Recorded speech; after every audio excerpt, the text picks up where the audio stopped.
Hello, everyone, and welcome to my channel, Handmade by Ying with Donna. Today is November the 7th, 2022, and it's 7 o'clock p.m. Tonight, my special guest is none other than Chaunda. She comes to us from the YouTube channel of Under the Needle. Am I saying that everything correctly? That's correct. My name is Chaunda. It rhymes with Honda. You can't go wrong with that. So I'm going to welcome my guest and then we'll segue straight into the questions. Let me see. Yo, Patty G, hello. She's saying hello to Joe and I. Heather, the fret debt-free quilter. Hey, hey. Milena, hello, Donna. Heather and Patty. Everybody's talking. And Delia, hello, Donna, Joe, and Chandra. So now we've got more will be coming. Hello, Beth of Goody Goods. I miss you, Lovey. And we're just going to hit this and hit it off the ground running. Everybody knows that Joe and I are recovering from the COVID, and she's got a little bit of a cough, sinus strange thing going on. So please do not mind either one of us if we get into a hacking fit while we're talking. Should my screen freeze or disappear, she knows to just keep rolling with it. We're going to come back, until we can get this all figured out on our end, and we're trying our best. But life happens and we're working through it. Let me see. Elizabeth, hello. So straight out of the gate, can you tell me something about yourself, like where you're located, husband, kids, dogs, whatever? Just a little bit of backstory on you. So the long and short of the life story, I was born and raised in New York. When I was 18 or 19 years old, well, when I was about 17, my grandparents retired to North Carolina, because that's where my grandmother was from. And 2 years later, my mom followed behind and I went with her because I was pregnant at the time at 19. And I definitely could not stay in New York and raise a baby by myself. So I moved down here in 1995, in November of 95. And I've been here ever since in the Raleigh area of North Carolina. Oh, cool. I've got family in Raleigh. It's beautiful. Do you? It's Absolutely. a great place to live. Absolutely. They love it. The only thing they don't like is sometimes they have to come inland a little bit more because of storms, but nothing they can't handle. Yeah, for us, we're far enough inland that we really don't. We're about 2.5 hours from the coast. So generally we get rain and that's about it. We never have to go anywhere. Oh, you're lucky. So let me see. I'm just going to start straight in. How did you ever get started in quilting? Are you like a first generation family? Yeah, so I don't come from a family with a crafting background. I was not raised with people who do any type of crafting, but it always interested me. So from the time I was a child, I was always with my coloring books, my color by number, and my crayons. Used to love that stuff. And then I started doing, the lanyards with the plastic string and making the little lanyard bracelets and stuff.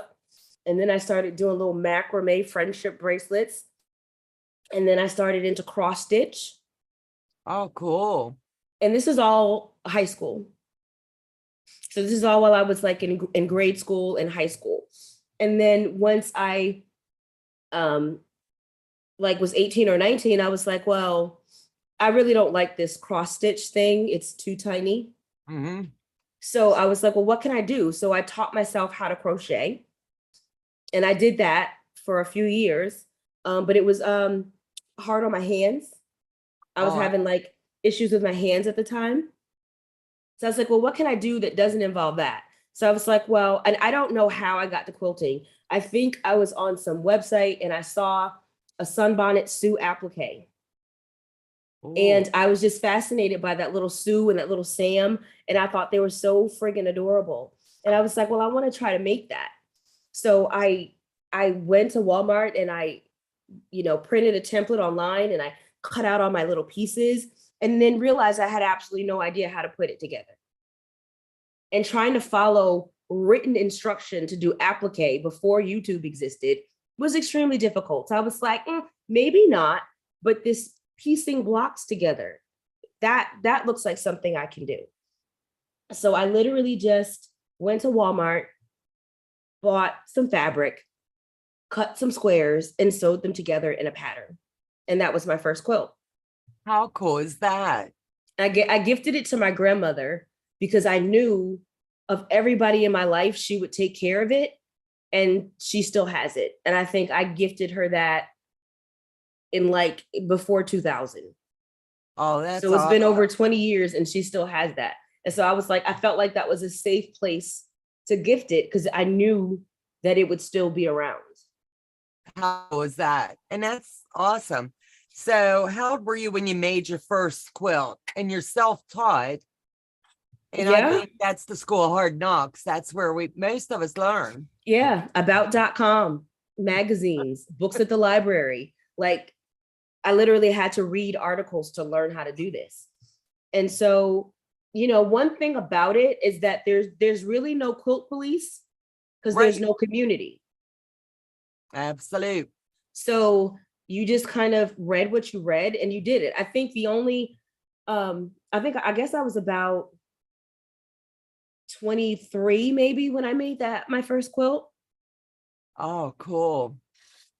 So that it was like, it was fun. It was great. And I didn't even have a place to set everything up.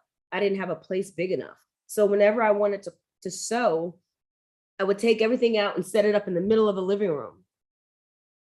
And then I would do my sewing. And then when I was done, I put it all away. And that's how my first quilt was made.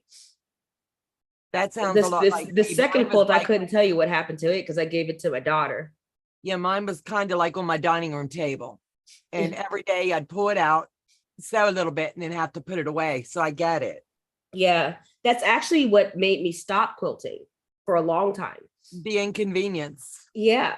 And the third baby too. Well, that might have had a little something. Yeah, so I had the third baby. And I guess I was 30, 31 when he was born. And it was just like I didn't get to sew a lot then because every time I did, I literally drag everything out on the dining room table, sew, put everything back. And so just the dragging out and putting back took 30 minutes. I only get an hour maybe if you've got 3 kids. So it was just really inconvenient to drag all that out and only have like 30 minutes to sew. And while you've got kids with you for that 30 minutes. So it's not even like, oh, I'm by myself and I have 30 minutes to myself to sew. Absolutely not. So it was like, you know, it wasn't like an intentional decision. It just kind of happened where I just stopped pulling it out. Absolute. And it's like a slow process. Yeah. Things come up and well, I'll get to it some more. It never comes around for a long time. Or I'm tired, you know, because I've worked a full-time job. I've driven across town to pick up my son from daycare. I've taken him home. You know, my husband at the time worked nights, so he got home late.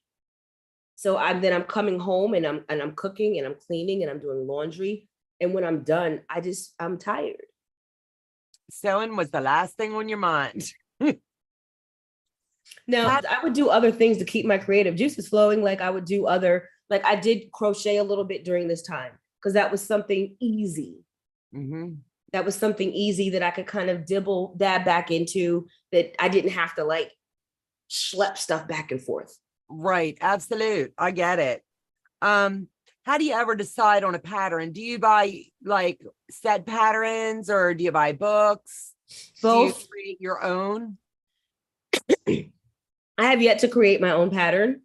I did create a block by accident, but I haven't made a full quilt from it. By accident. I made a mistake. I was trying to follow somebody else's pattern and did not read and thought I knew what I was doing. And then my end result did not match what it was supposed to be.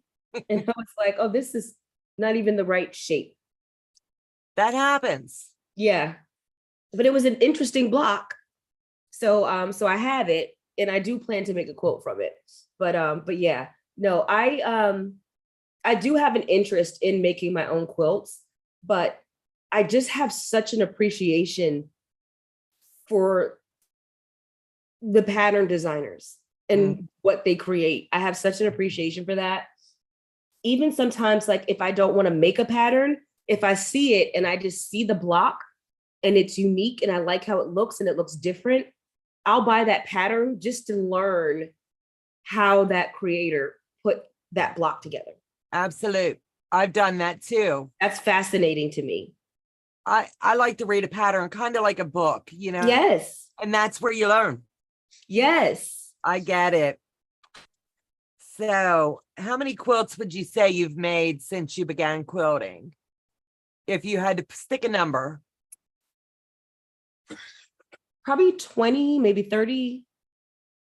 Do you label your quilts? Bad girl. Bad girl. I know. It's really bad. It's really bad. I have a couple that I've labeled. Well, first of all, the first quilts that I made, I knew nothing about a label. I knew nothing about its importance or even to put one on there. I really didn't. Right. Now I kind of know, but I just haven't done it. And I do regret it, especially for the quilts that have left my home. Right. You know, for the ones that are still here, not so much.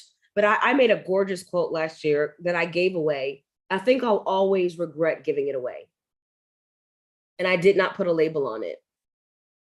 And I will always regret that too. So I'd be lying if I said I'm going to put a label on every quilt I make going forward. But at minimum, I need to be putting labels on ones that I'm gifting. Absolute. I agree 100%. I was guilty at first at not labeling because I never realized the importance of it. Because when we're long gone and this quilt's found, no one's going to know who made it. Right. And also, you know, back in the day, there was no internet to find out who made it really. Mm-hmm. And now there is. Now you can look me up. You can put my name in a Google search and find my YouTube channel and know who I am. It's not just that, oh, you know, Susie Smith made this quilt in 1990 or whatever. Like technology has come, not 1990, but 1890. But technology has come to where if I label that quilt now, somebody can actually look up, especially my name being uncommon as it is. Absolute. Somebody can actually look that up and know who I am and trace it back to me specifically. That technology exists today. And so I think that made it more important to me to label them. Right. And can you imagine, like, we know where we're at with technology now, but 3 to 5 years from now, we don't know where it's going to be, but it's going to be 10 times, 100 times better than it is today. Right. I number mine. And I have a log book that the number matches the name of it in the month I made it or the year, you know, that way down the road, if someone looks up something, my family's going to say, yeah, she did make that. And here's when she did it. You know, it's all going to match. Yeah. I don't think I'll ever be that organized. I tried to keep a book of like, okay, this is the name of the pattern. This is the fabric line that I used. This is when I started it. This is when I started, you know, this is when I started picking the fabric. This is when I started doing the piecing. This is when I started doing the quilting. Too complicated for my brain. I just number it. That way it gets logged in and the name of it, like, I don't know, like I did an Indian quilt. I'm using that as an example. So that has its own number and I've listed it Indian quilt in memory of my mom because that's our heritage. And then when I finished it. So it's just an easy way for my family to always have that. So years down the road, if someone bought a quilt from me, they're going to be able to track down whatever. That's really smart. Yeah, you don't need to, I wouldn't go into the fabric line when you started, when you stopped, but you're more meticulous doing that. Good luck for you. I didn't make it. Yeah, that to me is too hard. That's too much thinking. Yeah, it's really just, because this is really just a passion of mine. And so I think the more I try to regulate it, the less joyful it becomes. Right. That's what I learned for me specifically. So I kind of abandoned the notebook thing, but I think that I would like to at least go and print a picture of every quilt that I've made and took a picture of and put that in a book. That would be amazing. And just put the year. Absolutely. It doesn't have to be every detail. At least you'll know what year you made it. Yeah, so I've got a few of those from 2020, but I haven't done it for 2021 or 2022. That would be I amazing. would like to go back and print those and make a book of that. That would be cool. And then you can just sit and say, look what I've done and how much you've evolved as a quilter from when you started to now. And that's evident, especially like, because I took that long break and I really didn't get back into quilting until I had a divorce in 2017. And so I had a free room because I had a child that left the house. And it was like, well, why don't we put a sewing machine in here and start sewing again? And that's what I did. I'd have been just like you, make your own space. I put a sewing machine in there, and that was like the beginning of the end. Like I just, ever since then, I've been pretty prolific. Like I've been doing a lot. I've been doing a lot of quilts, but when I do go back and I look at that first quilt that I made when I started back, and even the second quilt, and then when I look at the quilts I make now, you can see the evolution just in how much cleaner it is. Absolute. I didn't realize back in the beginning of mine, that 1/4 inch really makes a difference, you know? It really does. And back my first couple, I was just like, zip, zip, isn't this pretty? And everybody said it was, but now I look at them and I'm like, oh my Lord, they were being so kind. Well, You I know? mean, to some degree, yes, but to some degree, no, because those points don't matter. No. Right. Like, yes, I do a better job with my points today than I did when I got back into this in 2017. But still, I had went to Dollywood for my birthday, and I spent a week in the Tennessee mountains, and so I went to Dollywood. Oh, and she had quilts. There's like a little chapel that I think was like her church at some point, and now it's on the Dollywood property. And in that little church, there are all these quilts on the wall, quilts everywhere. And they are all imperfect.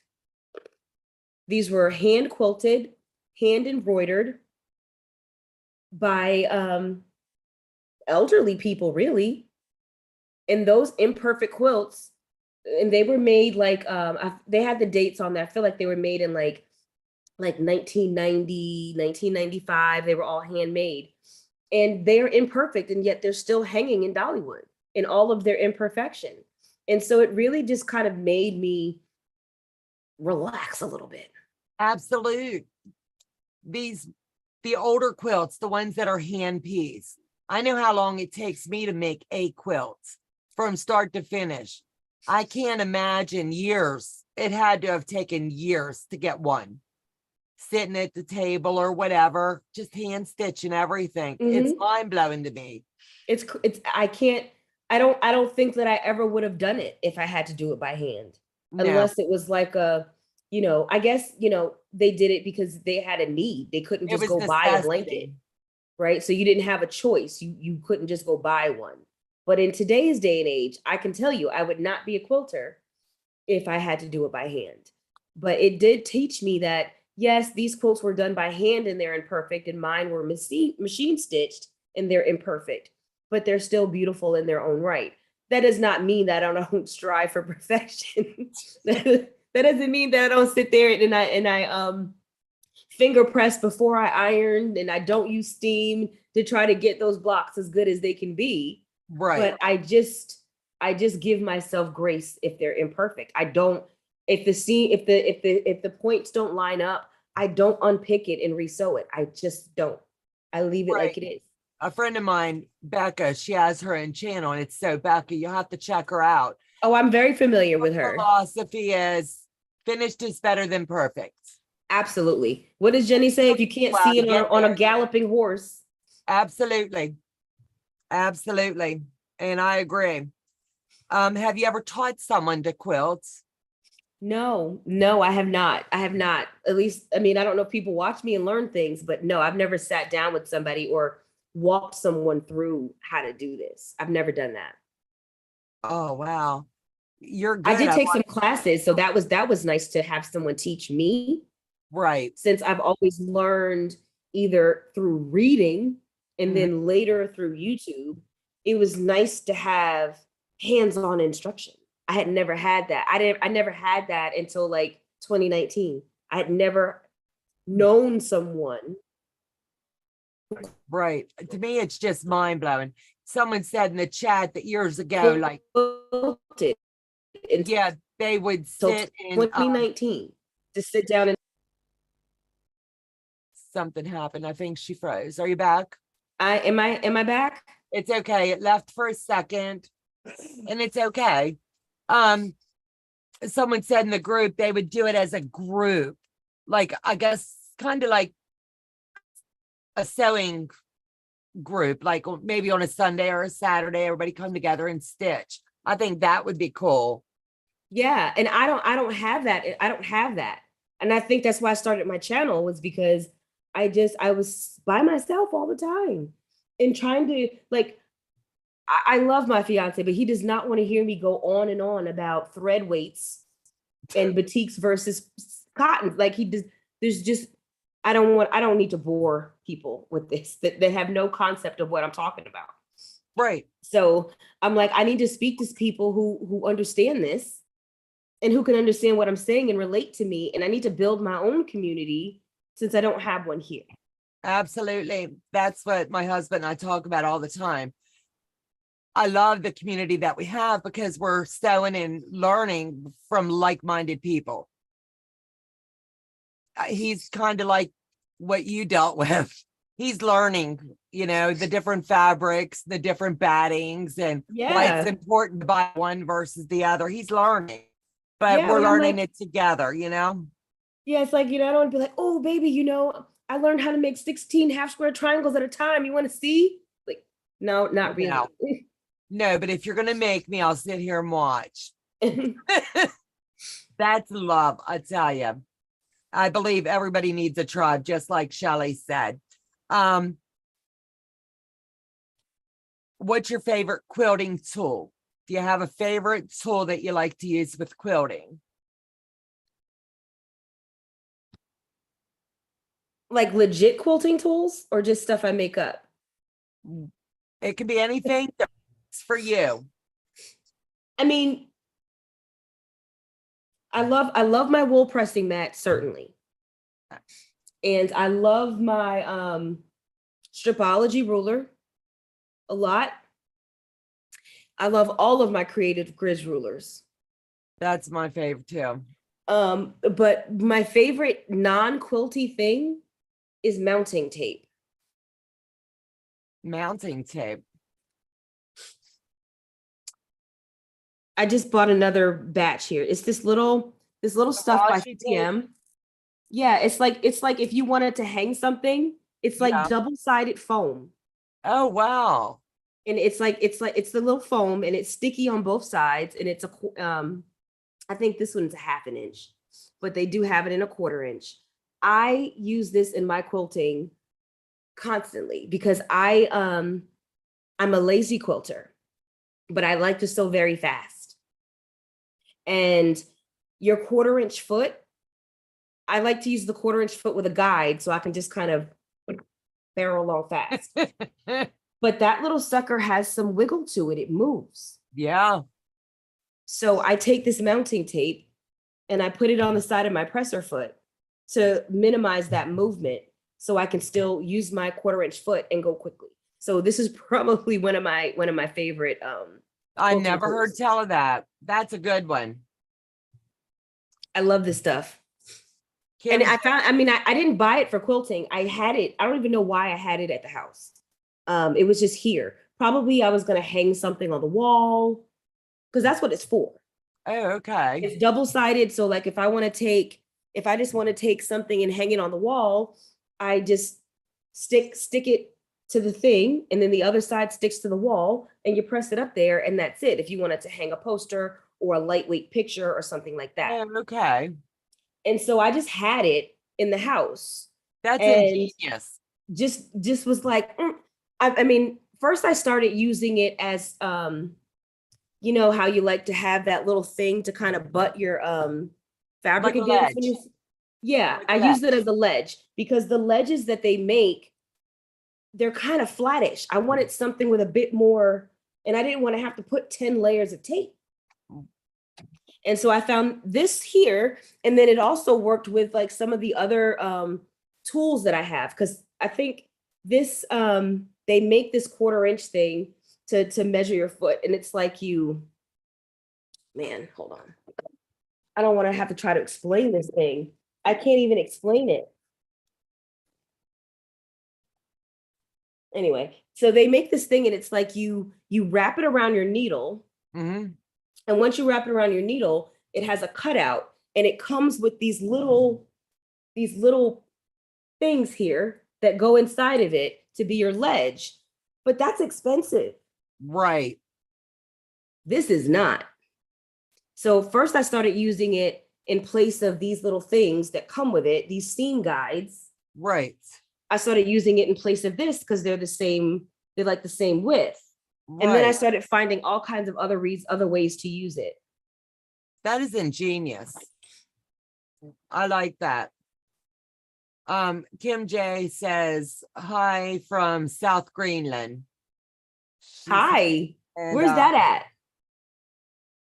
Is that like Australia or something? That sounds exotic. Greenland. Oh, in actual Greenland. Yeah. Wow. Does your heart going to the Soya retreat got me to have a group of new friends? And that's how, wait a minute, that we now have it every Saturday. That is so cool. So I believe in getting in your core groups, however you have to do it, and just have mindless sewing. Bring your whips, bring your UFOs, and let's sit and chat a bit. Yeah, I did join a guild, and we do sew by Zoom sometimes.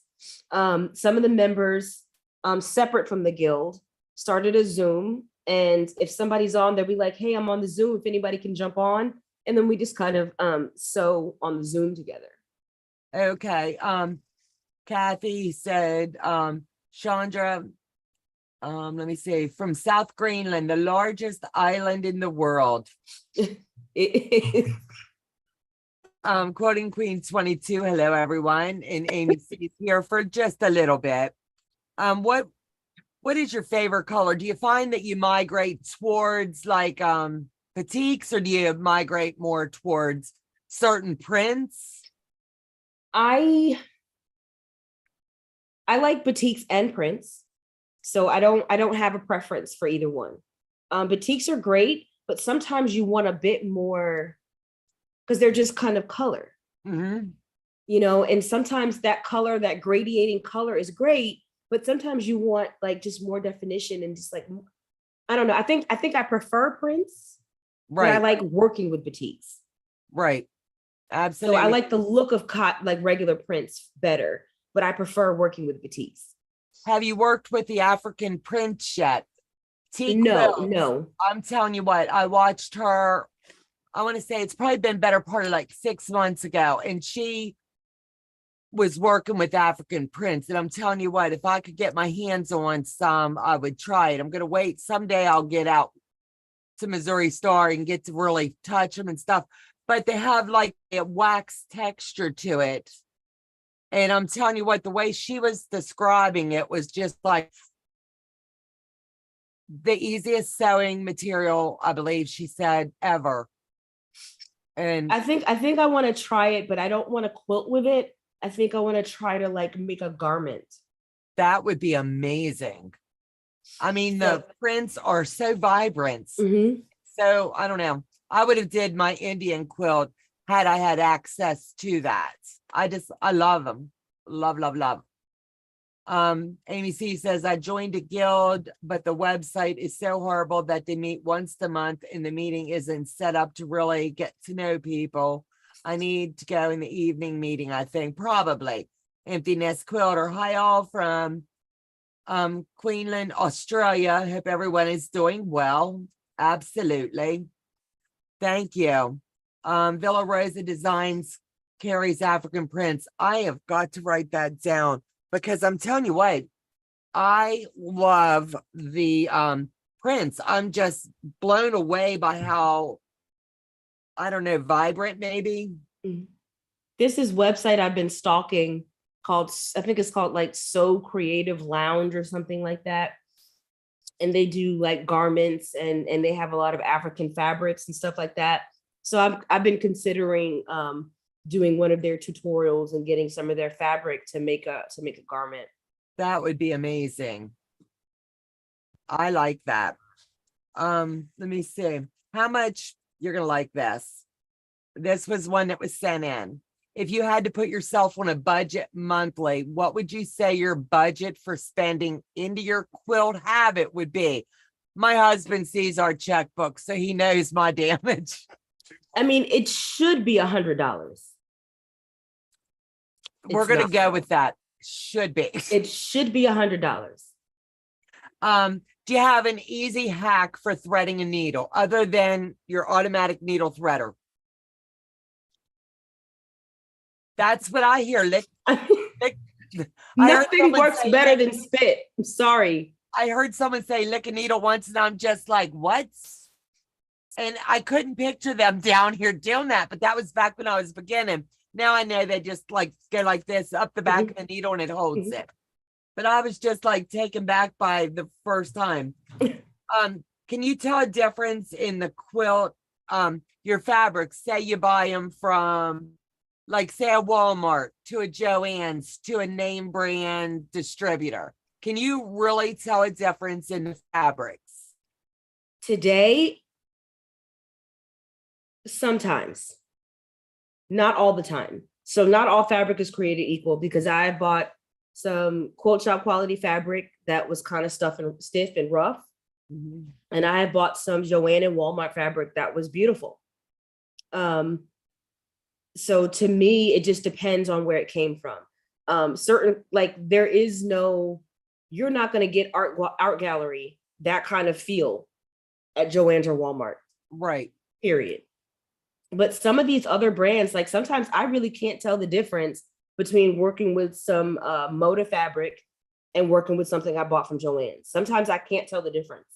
Right. I see that a lot. And like when I roll my fabric, kind of like on the comic boards, I make sure that I put a little tag there with what the name of it is, so I don't have to unroll it and look for the seam. You know, that's just a little thing that I do.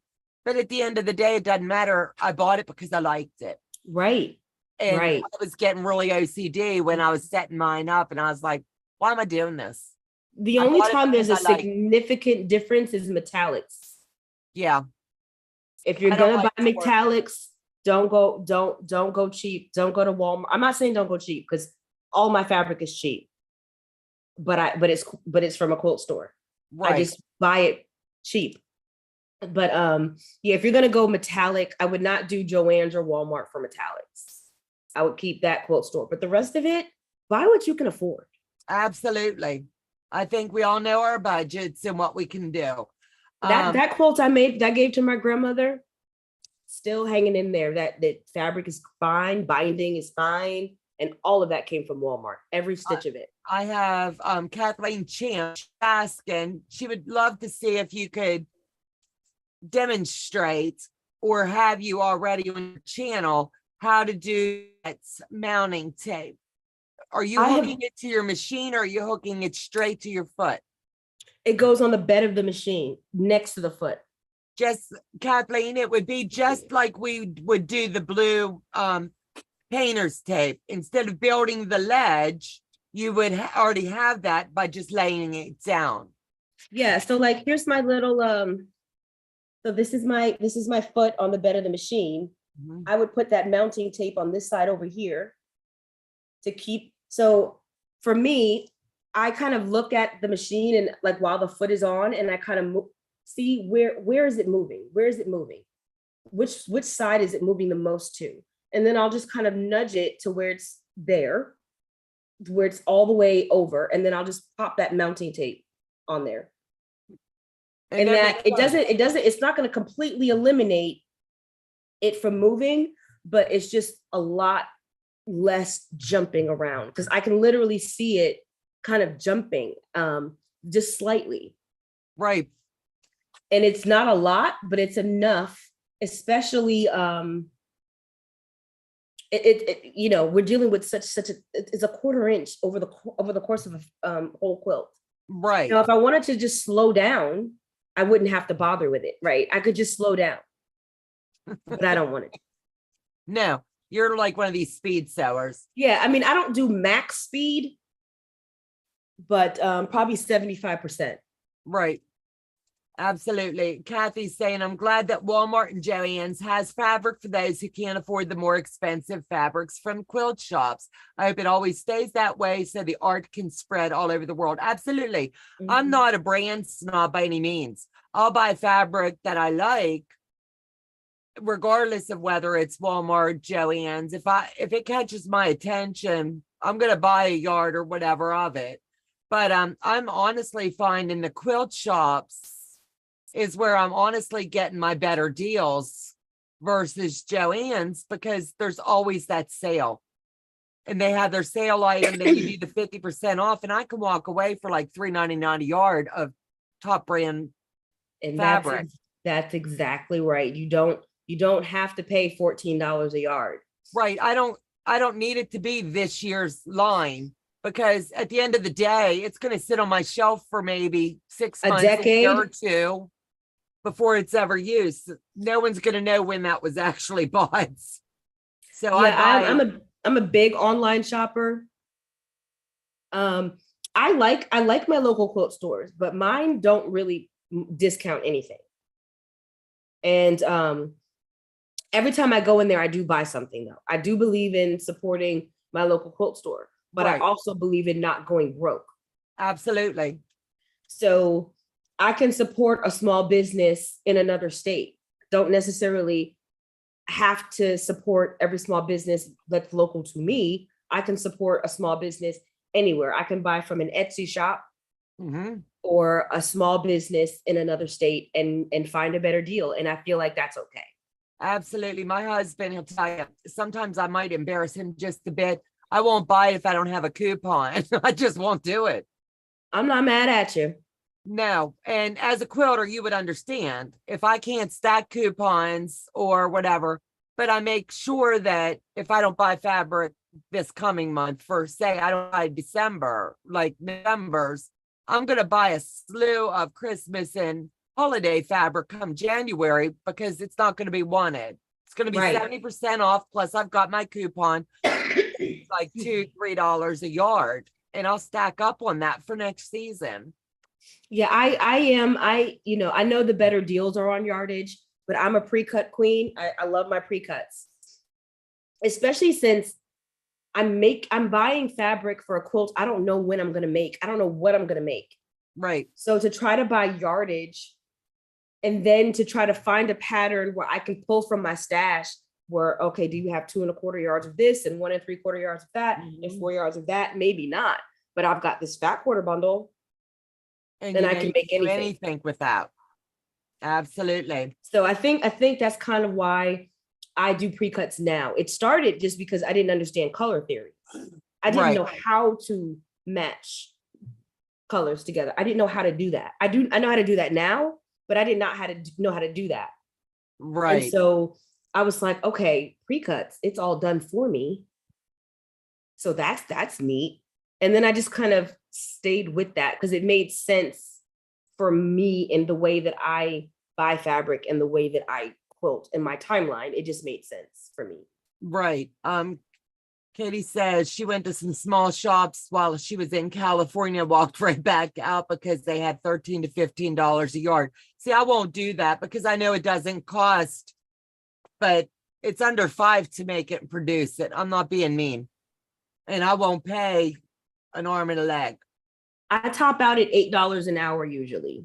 Even for my pre-cut. So when I'm shopping for a pre-cut, usually I top out at about $24 for a layer cake or a jelly roll, because that works out to be about $8 a yard. It does. And like I wrote my first pattern and I took that into consideration as I was writing it. I wanted them to be able to buy the pattern. I wanted them to be able to buy the fabric. I wanted them to be able to do with all the math, it's a 6-yard pattern, and that includes your backing. So to me, I was just like, I was down, and everybody that's tested my pattern for me said they couldn't believe how little waste there was, very little waste. So that was a blessing. People's talking about, do you have EQ8s? I do, but I don't know how to use it. So I was gonna say, is it worth the investment? I don't know yet. So I purchased it because I got a really good deal on it. I think I bought it used. I bought it used, or yeah, I think I got it used. And so I downloaded it and I opened it up and I was like, I don't really know what I'm doing right now. Right. And so I need to take a class on it. They were having one at Quilt Market, but not Quilt Market, Quilt Con in Atlanta next year, but it sold out before I could even jump on board. But I did find some on YouTube, so I want to look at those. That makes sense. And everybody has missed this little one. This is Bebe. She's my granddaughter. Hi. Yeah. She hasn't been around in a little bit. She's been a tad bit busy with life, school activities. So I get her for a bit this evening with no school tomorrow.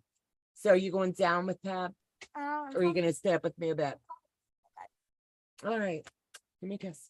Can I see if friend can come? She can't. She's got a fever, honey. I'm sorry. She's adorable. Yeah, she won't be here tomorrow. We'll find something to do tomorrow. All right. I can't wait until my kids are out of my house and then I can have grandkids that I can send home. I'm telling you what, I loved being a mom, but being a grandma is off the hook amazing. Oh yeah, I want them kids I can just do stuff with and then send them home. Yeah, my daughter bought a house 3 doors up from us, so I get to spoil this one. And then my son, he moved almost an hour away, so I don't get to visit with his as often. But it's amazing. There's a great book for EQ8, short tutorials that work you through everything. It is so helpful. I did buy a book called, I think it's like EQ8 for beginners. Somewhere around here. I don't know where it is, but I did buy a book. I did purchase the book, but I just haven't had a chance to play with the software yet. Yeah, I don't know if you've checked out Fallon on Soviet Quilts, but she's the one that posted that. Oh, and then I'll go check that out because I definitely follow her. Check her channel out, and then if you have any questions, she's amazing. Oh, yeah, knowledge as well. Yeah, I follow her, and we've had a couple of conversations. Yeah, she's pretty amazing. She'll help you out however she can. Being a grandmother is so convenient. It's just so much better than being a mom. Right, because the moms is like 24/7, day in, day out, 7 days a week, 365. Like it can be daunting. It's although it's rewarding, it's daunting. Because my son right now, the last one, he is driving me crazy right now. He is 14, about to turn 15. My other 2 were girls, so this is the only boy, and it's a little different than the girls. But I think the main thing is like nothing is a big deal. It's Absolutely. So frustrating. Nothing. It's not that big a deal. You didn't take out the trash. It's not that big a deal. You didn't do it. It's not that big a deal. It'll be there tomorrow. Right. I'm like, that's not the point. The point is personal responsibility and honoring your commitments. That's a big deal. Good luck beating that one in. It's working. No. And I love it when they hit teenage years and you find out how stupid you are. You don't know anything until they become a parent. Right. Absolutely. So let me see. They've talked to you about EQ8 and you're going to get onto that. So what piqued your interest at starting a YouTube channel? It's like I said, I was just alone. Everything I did was alone. So I sewed alone and like I didn't even have anybody anywhere to show my finished product.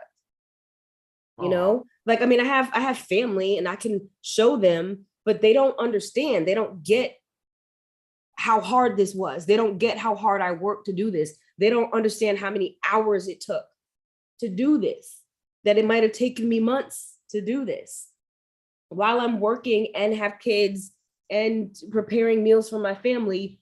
I'm taking every spare hour and putting together this creation. Nobody gets that. Right. It's just like, oh, that's pretty. It's a pretty blanket. And it's like, blanket. it's a quilt. I'm with so, that. yeah, I just wanted to be able to share what I was doing with people who understood what I was doing.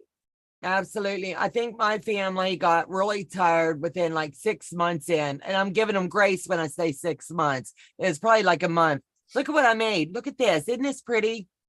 They got tired of seeing it. Look at this pattern that I just found. Look at how look at and I think I've beat them to death with quilts. They can't house anymore. You know, it's like every time I make something, here, this is for you, or you want this? No, I have room, you know? So now I've got to migrate to something else because I've burned the family out on quilts. So, so you have your own sewing space. You've got quite a nice stash from what I'm seeing. I could really shop. Let me see. 1, 2. Let's see if you can see the rest of it. Hold on. I like that. Those are the bolts over there. You can't see the backing. Right. But I still have some more fabric in my daughter's old room that I need to bring down here. Yeah, I keep saying I want to put bookshelves here versus I've got a dresser and then the metal shelves. The red bins up there, those are all kits. I love kits. That's my weakness. That lion abstract, I've got that one. Do you? Hop in with us and sew with us. I'm not ready. Oh, we just kicked it off. I've got 11 ladies that have never done paper piecing with me. They're doing their part offline. And then I've got, let me see, 2 of them sewing it online with me. So it'd be fun. Yeah, I think I found the kit, I think on fabric.com, which is no more. Right. But I got it off there for a really good price. And so I picked it up just knowing I had no intention of doing it now. Cause I didn't realize, cause I had kind of burnt out. And so it was about, I don't know, this summer. And I was like, I'm kind of burnt out. And I didn't understand why. And then I went back in my phone and I started looking at the quilts that I've been making since the pandemic and how many of them I had made. Right. And my friend, I have a friend who's a doctor, and they asked me how I was turning out so much all the time. I was stress sewing. I was scared of what may or may not happen. So I poured that into sewing. And I don't know how many quilts. I think it was like 40 or 50 literally quilts during the pandemic. And I was just like, that's crazy. Yeah, mine wasn't quite that many, but it was too many. And some of it was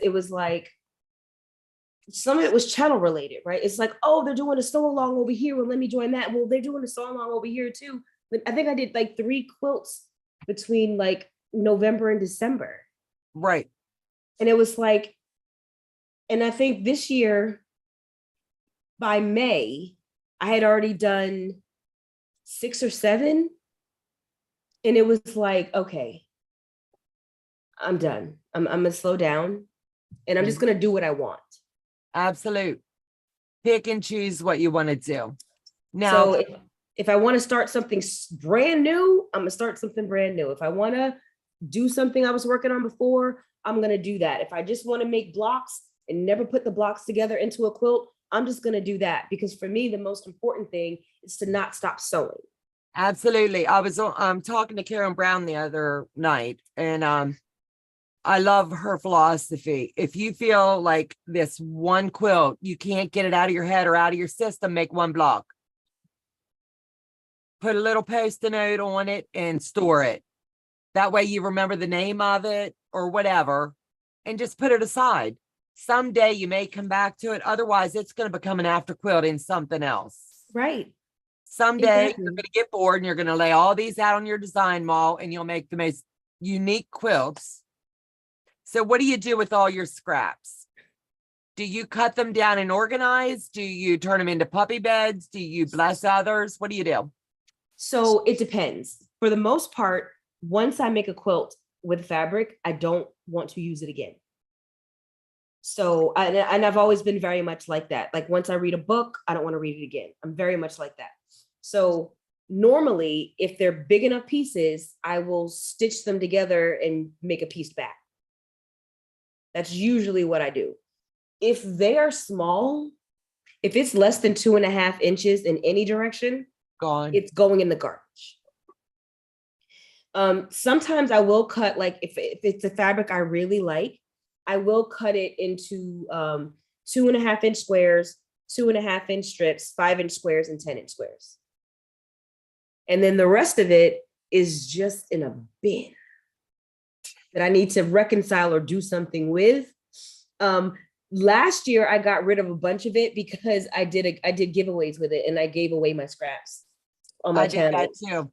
Absolutely. Just so I wouldn't have to deal with them. Yeah.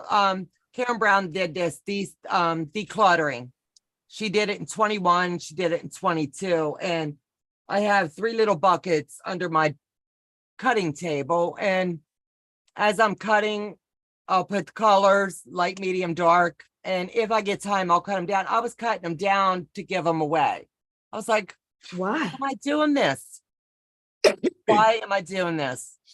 Yeah, so now as soon as I get enough, I throw it in a little box. Here you go. Here's a giveaway. I'm not keeping them. Yeah, I don't cut them down until I've finished the quilt.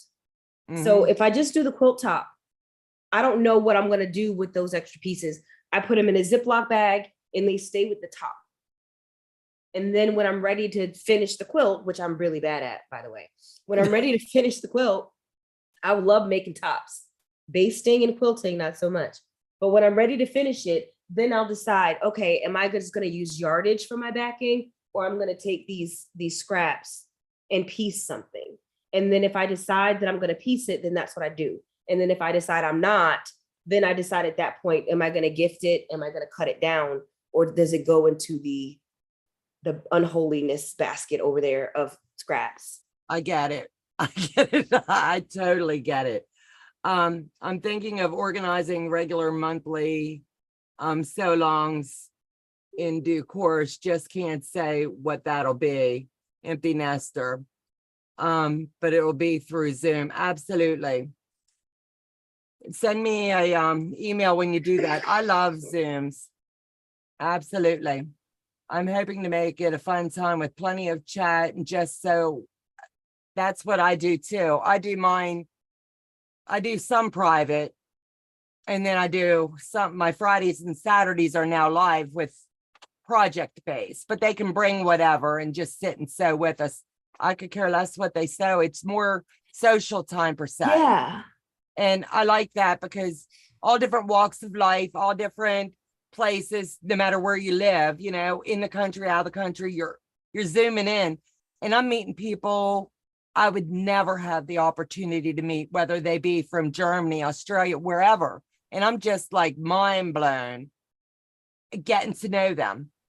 Now with QuiltCon coming your way in 24, you going? So the one in Atlanta? No, Raleigh in 20. You know, I haven't even thought about 24 in Raleigh. I know it's going to be out here, but I have not even thought about that. It's going to be at your convention center. Yep. Which is about like a 35-minute, because I live outside of Raleigh in a city called Clayton. So it's about 35 minutes away. So super close. Definitely planning to attend. So I know on that one, I'm going to have to get everything done early.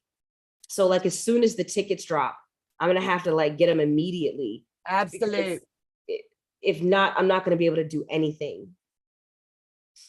Oh, let me see. I forgot it was going to be here in 2024. Yeah. I was so geeked it was going to be in Atlanta in 23. Yeah, Becca is keeping her eye out. As soon as those drop, I'm getting my tickets, and we're trying to get a bunch of hotel rooms booked together. So that'll be fun. The Empty Nester Quilter. I can't find a guild here in Queensland, and all the quilters live too far away. I get it. I totally get it.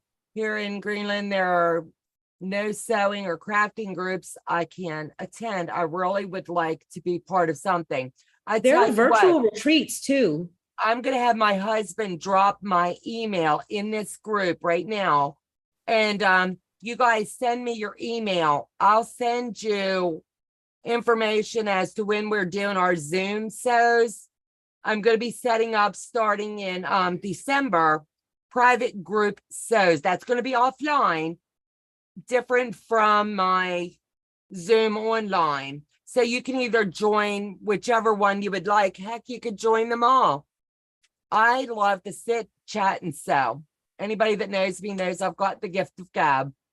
So write down my email and shoot me an email with yours and that you want to do a Zoom, and we'll do that. I would love to have you guys join. And I have a few other quilty friends that I'm sure they'll be popping in from time to time. And it's just fun to just mindless sew, sit and get to know each other. So feel free, please do. Empty Nester and Kathy, shoot me those emails. I would love it. Shelley Clark, I don't know that I want to be online. No, I do a lot offline as well, Shelley. So shoot me a message. And well, I'm gonna Zoom offline at least once. I'm saying one Sunday a month, at least a couple hours, just sitting and sewing with friends. So shoot me an email and I'll give you guys all the information once I lock in a definite date.